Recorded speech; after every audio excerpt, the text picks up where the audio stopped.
එසේ වූ දුෂ්කර ක්‍රියාවෙන් සත්‍ය අවබෝධය ලබා දෙන යම් ඥාන දර්ශනයක් මා නොලද බව සත්‍යයක්. එසේනම් කාමයෙන් අකුසලයෙන් අන්තයෙන් බැහැර වූ කිසියම් ඥාන මාර්ගයක් සත්‍ය අවබෝධය පිණිස පැවතිය යුතුයි.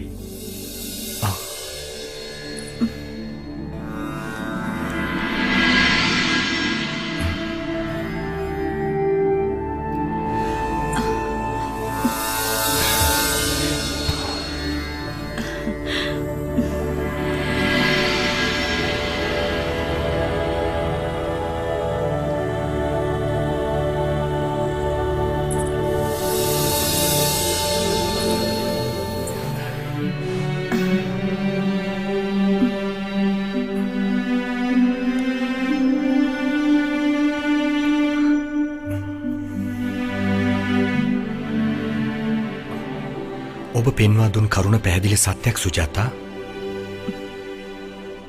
මා කටෝර තපසේ පරම අන්තයට වැඩුවත් පලක් හිමි වුණේ නෑ. මහත් නිෂ්ඵල වූ මාර්ගයක් එය. ඔබයි ඒ පෙන්වා දුන්නේ.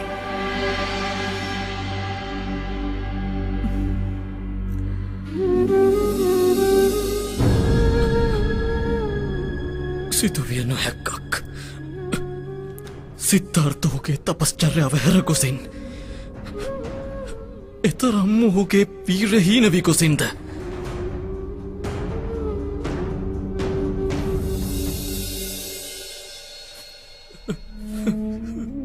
ඔබේ පැමිණීමයි අපේක්ෂා කළේ.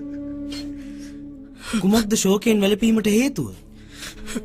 සියලු අභිප්‍රායන් අපගේ ප්‍රාණය සමග මියදී ආවියම් දවසක ඔහු තමාගේ අරමුණ අත්හැරියා. අර්ථය? සිද්ධාර්ථ තමාගේ තපස්චර්යාව අත්හැර ගොසින් මා සියසින්ම දුටු ඔහු භෝජන ගන්න අයුරු දැසන සියලු දේ අප අත්හැරාවේ ඔහු වෙනුවෙන් දිනයක මාර්ගය සාක්ෂාත් කර ගැනීමට. ඔහුගේ ධෛර්යය දුරුව ගොසින් ඒසේ වූ විට එය මාර්ගයේ වරදක්ද? අප අපේක්ෂා කළේ මේද? ඒ ගැන ඔහුට අප දොස් නැගීම නොවෙයි කළ යුත්තේ. කොණ්ඩඤ්ඤ ඔබ මට කමා කරන්න. අස්සජි පෙන්වා දුන් කරුණ සත්‍යයි. ධෛර්යය සිඳ දැමූ සිද්ධාර්ථ හා සහයෝගී වාසයෙන් අපට අත්වන ඵලය කුමක්ද? සහයෝගී වාසයෙන් ඵල නැහැ. මා සිද්ධාර්ථට පෙන්වා දිය යුතුයි මීට හේතු කරුණ. නික්මියා යුතුය.